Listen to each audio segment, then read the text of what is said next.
look, yes, they are. They have. Let me just get this figure out, Prime Minister. It was 7.2 million when you came to office. Yeah, now it's 7.9, give or take. Yes, that's right. Yeah, It's going the wrong way. Yeah, but if you look at what happened, I'll just be totally honest with everybody. If you look at what happened, we were actually making progress. We eliminated the number of 2-year waiters. People are waiting a really long time. We practically eliminated the number of people waiting 1.5 years. But the reason, and we were making progress on bringing the overall numbers down. What happened? We had industrial action. Okay. We've got strikes. Now, and look, I've taken a very firm but fair point of view. We've accepted recommendations from independent pay review bodies. I'm delighted that the nurses and 1 million other NHS workers accepted the government's pay offer. Yes. And they're working really hard to deliver for patients. But unfortunately, we still have groups of people who are not doing that, and they're striking. And that is a reason that the waiting lists are going up. I'm a junior doctor, and I've been working as a junior doctor for the last 10 years now. I'm an A&E registrar, and my experience is that frontline services are so stretched that we're in the position that you have had almost all healthcare workers going on strike this year. How do you think your refusal to negotiate with us improves morale or standards of care? Well, Olivia, thanks for everything you and your colleagues do. You obviously do a fantastic job. I was talking earlier in the show about my family's involvement in the NHS and how personal it is to me. So thank you for that, first of all. We're all reliant on you, and it was a great privilege to celebrate 75 years with the NHS recently. Now, look, you and I sadly are just going to disagree on this, but I'm proud of what we've done. We've invested record sums in the NHS since I became Prime Minister. Not only that, just the other week we announced the first ever long-term workforce plan for the NHS, so we can deliver something that has been asked for decades. And for the first time as Prime Minister, I've delivered it, which means that we will train more doctors, more nurses, more of everyone, in fact, dentists, GPs, everything. So we're less reliant on foreign-trained clinical staff. So that's the right long-term thing for the country that I've done and prioritised and put funding behind. And we're reforming how the NHS works to get people the care they need and supporting you and your colleagues to do that. But more staff are leaving. They're jetting off to Australia, I read.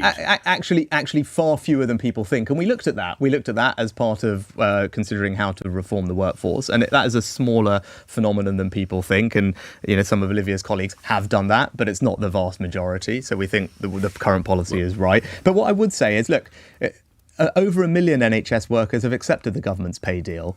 Many of them on salaries and incomes far lower than consultants and indeed Olivia and her colleagues. That's just the reality of it. And I'm really grateful to them, the 1 million NHS workers, there's several unions, all of whom accepted the government's offer, and the millions of other public sector workers like teachers and others who have also accepted the government's offer based on recommendations from the independent pay review bodies, not the government's view. This is an independent recommendation. Government accepted it. All these other unions and millions of public sector workers, including the NHS, have accepted it. Now, there are a few exceptions, including junior doctors and consultants. That's what's causing the waiting list to go up.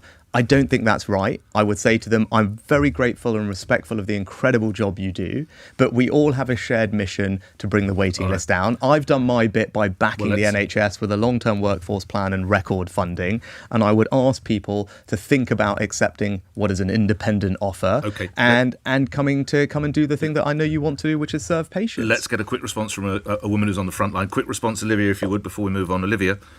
I think it's amazing that we're blaming the increasing in waiting lists on doctors going on strike.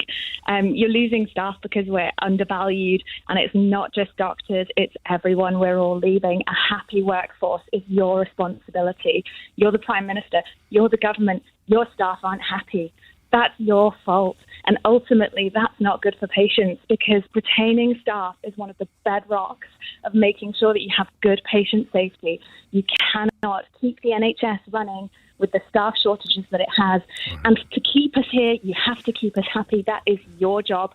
None of us are happy. I would just say, Olivia, right, so if you look, when you have the time, please go look at the long-term workforce plan. It's the NHS. I've read it. I get it. It's great. I love the fact that you're bringing in tons of new people, but there's going to be no one there to train or educate or supervise them. And you cannot be safe without senior staff on the wards training, educating and supervising. So there's three parts of the plan, actually. So one is is to train more people. The second one is to retain more people. So there's a whole section of the plan about improving retention, which I agree with you is important. And the third part of it is reforming how we work. And I think you said you're working in A&E as well. One of the things we're introducing are anaesthetist associates, which are a new role which will help provide high quality care to people. But look, fundamentally, you and I are not going to agree because your union is asking for a 35% pay rise. I don't think that's reasonable. I don't think that's affordable. I don't think that's fair. Right. And millions of others have accepted the recommendations, and I would urge your union to do the same.